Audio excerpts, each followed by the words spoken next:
നോമ്പ് രണ്ടാം വ്യാഴം. വിശുദ്ധ മത്തായിയുടെ സുവിശേഷം 6-ാം അധ്യായം 19 മുതൽ 21 വരെയുള്ള വാക്യങ്ങളുടെ വിശകലനം. യഥാർത്ഥ ധനം. ആകാശത്തിലെ പക്ഷികളെ നോക്കുവിൻ, അവ വിതയ്ക്കുന്നില്ല, കൊയ്യുന്നില്ല, കളപ്പുരകളിൽ ശേഖരിക്കുന്നില്ല, എങ്കിലും നിങ്ങളുടെ സ്വർഗസ്ഥനായ പിതാവ് അവയെ തീറ്റിപ്പോറ്റുന്നു. അവയേക്കാൾ എത്രയോ വിലപ്പെട്ടവരാണ് നിങ്ങൾ.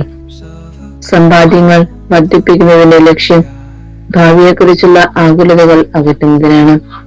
എന്നാൽ ഭൂമിയിലെ സമ്പാദ്യങ്ങൾ കടന്നു പോകുന്നതും നശ്വരങ്ങളുമാണെന്ന് മറക്കരുത്. കാരണം അവ തുരുമ്പും കീടങ്ങളും നശിപ്പിച്ചേക്കാം, കള്ളന്മാർ തുരന്ന് മോഷ്ടിച്ചേക്കാം. പ്രകൃതിക്ഷോഭത്തിൽ, യുദ്ധക്കെടുതികൾ, ഞൊടിയണികൾ നിഷ്പ്രഭമായേക്കാം. അതിനാൽ ഈ ലോകത്തിലായിരിക്കുമ്പോൾ സ്വർഗത്തിലെ നിക്ഷേപങ്ങൾക്ക് വേണ്ടി യത്നിക്കുവിൻ. ഇതിൽ ഏത് സമ്പാദ്യത്തിനാണ് നീ മുൻതൂക്കം നൽകുന്നത്?